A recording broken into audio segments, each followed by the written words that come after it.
ela tem um papel muito grande na prevenção e no tratamento do câncer, na prevenção e no tratamento de doenças cardiovasculares, na prevenção e tratamento de diabetes, tanto tipo 1 como tipo 2, na prevenção e tratamento de doenças autoimunes. Então, se você falasse para você assim, ó, vai ser lançado no mercado amanhã uma pílula milagrosa, pílula essa capaz de prevenir e tratar câncer, prevenir e tratar doenças autoimunes, prevenir e tratar infecções, e etc, etc, etc, etc, e que não tem nenhum efeito colateral importante, você vai dizer essa pílula é milagrosa. Eu digo, mas essa pílula já existe. Em 1903, o Dr. Finsen, dinamarquês, um fotobiologista, ganhou o Prêmio Nobel de Medicina por mostrar que o sol curava. O sol curava tuberculose, o sol curava sífilis, o sol curava psoríase. E foram criados os chamados solários.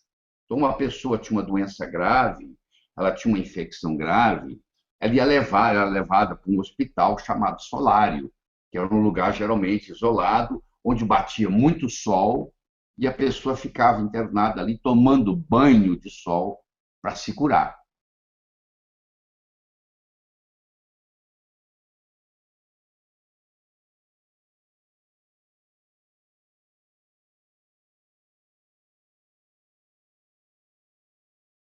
Por volta dos anos 50, 60, foi introduzido no mercado os filtros solares. E foi desenvolvido esse conceito, onde a maioria das pessoas tem o que se chama heliofobia. Não sei se é seu caso, mas a maioria tem medo do sol. Enquanto os nossos avós, o seu avô, a sua avó, o seu bisavô, ele não fazia uso de filtro solar, porque não tinha na época, e ele não ficava preocupado com o sol, não. Ele trabalhava no campo, a maioria das pessoas trabalhavam no campo, e não nas cidades, e eles ficavam no sol o dia inteiro. Aliás, nós ainda temos. Você pega um pescador lá em Fortaleza, que sai às 5 horas da manhã para pescar e volta às 4, 5 horas da tarde. Pesca o dia inteiro, 365 dias por ano, e está pescando lá há 15, 20 anos. Você acha que o pescador sai para pescar o dia inteiro no mar e leva filtro solar? Ele não sabe da existência disso. E ele também não está preocupado com tudo isso. Então, eu não quero dizer nem 8 nem 80. Eu não vou jogar o filtro solar fora, mas também eu não vou usá-lo abusivamente. Entendeu? Eu não vou dizer para você que você tem que ficar no sol o dia inteiro.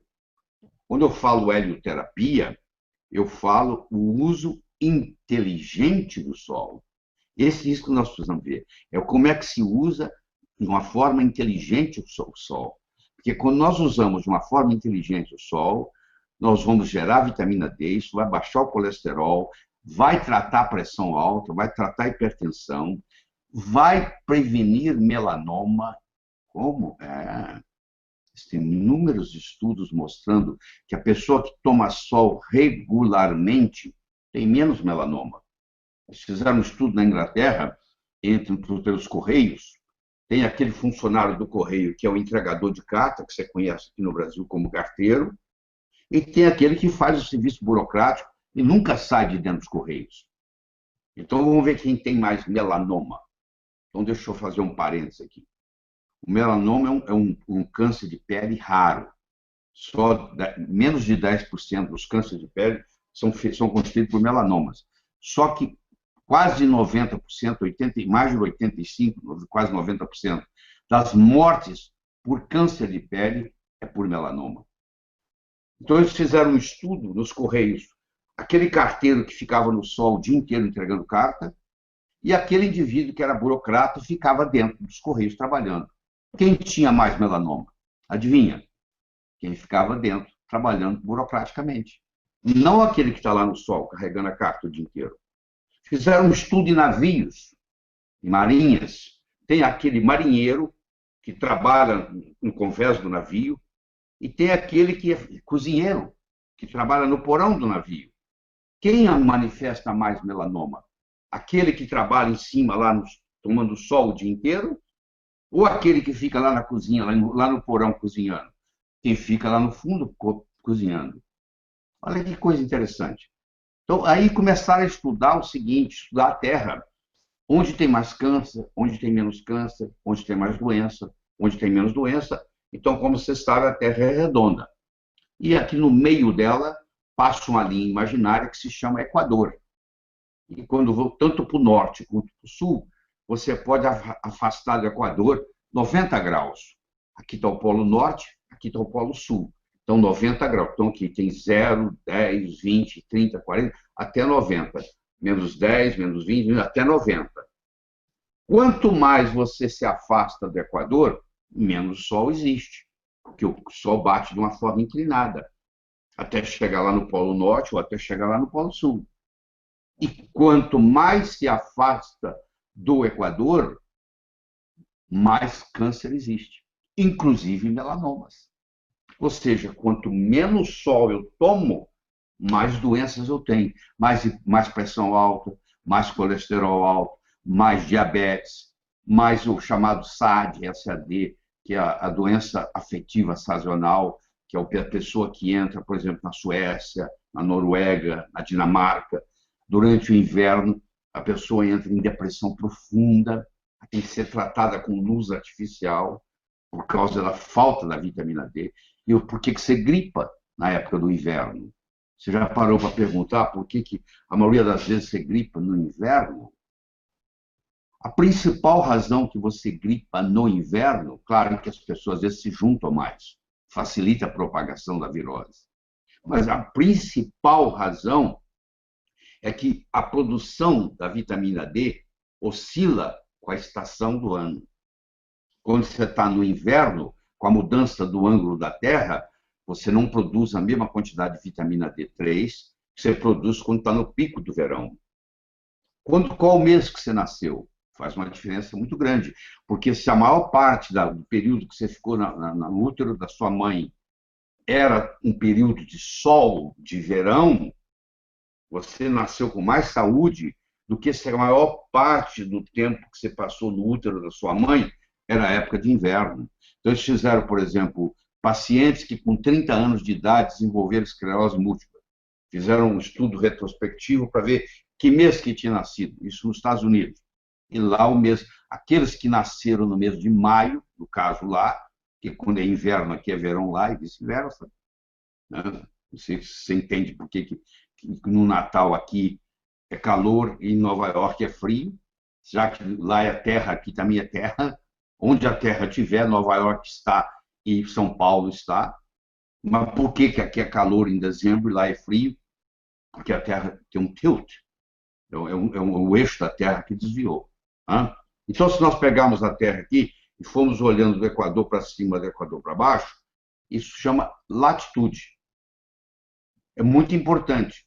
Você vai produzir mais ou menos vitamina D dependendo da latitude onde você mora.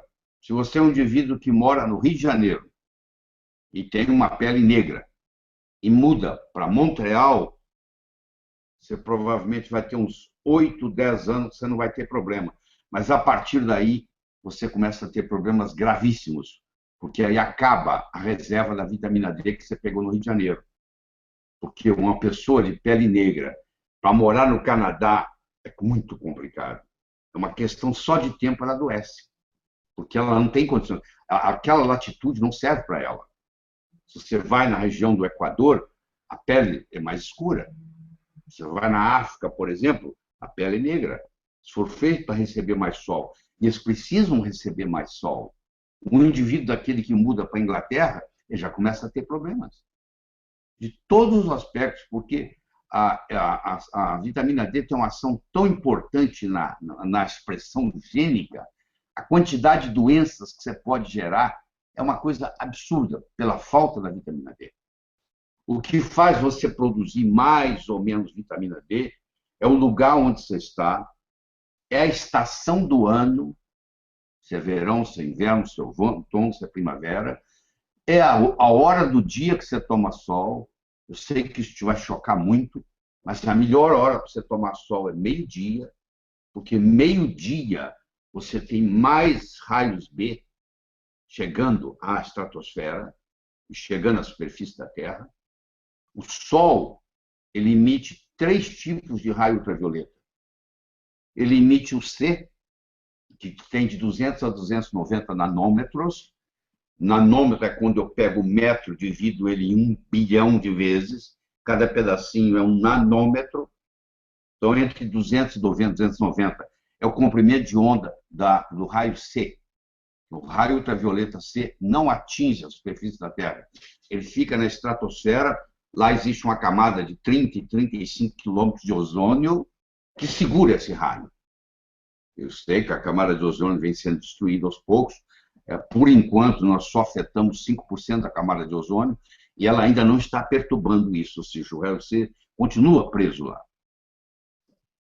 Do que chega à nossa pele, 95% é raio ultravioleta A.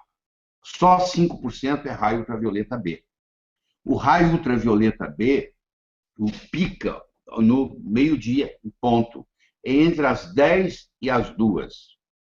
Entre as 10 e as 14. É a melhor hora para você tomar sol. Porque é quando o raio B está ali. O raio A, ele está o dia inteiro. Então, se você for na praia às 5 horas da tarde, você pega o raio A. O ar livre, não precisa ir à praia. Se você for às 8 da manhã, você pega o raio A. O raio A, tem 2 tipos de raio A. Tem o A2 e tem o A1. O A2 vai o B vai de 300 a 320. O A2 vai de 320 a 340. E o A1 vai de 340 a 400 nanômetros. Então, quanto maior o comprimento de onda, mais ela penetra. 5% dos raios solares que batem na nossa pele são B. Eles atingem a epiderme, não passa daí. 95% dos raios solares que atingem a nossa pele são A. E eles atravessam a epiderme e chegam na derme. Eles são os que causam manchas solares, eles são os que causam rugas, eles são os que causam forte envelhecimento. Então, se você recebe uma carga de UVA, você você envelhece mais rápido a pele. O UVB, ele faz eritema, ele faz ficar vermelha a pele. E se você receber UVB demais, que é o que produz a vitamina D, você pode ter queimaduras, que nós não recomendamos de jeito nenhum. Isso é um negócio muito sério. Se você tem uma pele clara, você com 8 minutos de sol por dia, é mais do que 2, 3 vezes por semana, é mais que suficiente para você abastecer a vitamina D3 que você precisa.